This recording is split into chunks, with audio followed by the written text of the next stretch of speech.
الاجازه بتبقى متنوعه، يعني في ناس بقى بياخدوا الاجازه يقعدوا يناموا فيها، في ناس بتقعد تشتغل ممكن في الاجازه، في ناس بتنمي موهبتها في الاجازه. النهارده احنا مع الشباب الجميل ده هيقولوا لنا هم جايين النهارده يعملوا ايه علشان يستغلوا الاجازه ازاي.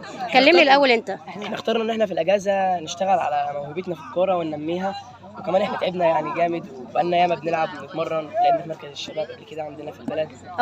وكابتن زياد اشرف قال لنا ان نادي غزل شبين من اكبر النوادي الموجوده في المنوفيه، وان شاء الله لو رحنا. انتوا مبسوطين ان هي معموله مجانا؟ لا عادي، مش على لا، ما انا اقصد ان هو مش عاملها مجانا علشان الماديات قد ما عاملها مجانا علشان كله يبقى له فرصه. فهمتني؟ هو عاملها علشان انا عارفه ان كل واحد في ايديه انه ممكن يدفع 100 جنيه او 200 جنيه، بس انا بتكلم ان هو عاملها علشان يبقى كله يبقى له فرصه. دي حاجه مميزه، اول مره يبقى في اختبارات من غير استماره بفلوس وكده.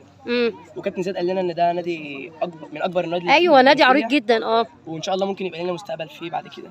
انتوا شاطرين في الدراسه؟ اكيد لازم. تمام، ان شاء الله نشتغل على نفسنا باذن الله، ونبقى من اكبر اللعيبه في مصر باذن الله، زي ما وتشرفوا المنوفيه كده باذن الله ان شاء الله. واحنا لعبنا في مركز شباب تلا، وكابتن زياد اشرف برضه قال لنا ان احنا هنلعب في النادي ده، نادي كبير يعني كبير وكده، وباذن الله نقدم حاجه كويسه ان شاء الله. ربنا يقويك يا رب. هو برضه الفضل هيرجع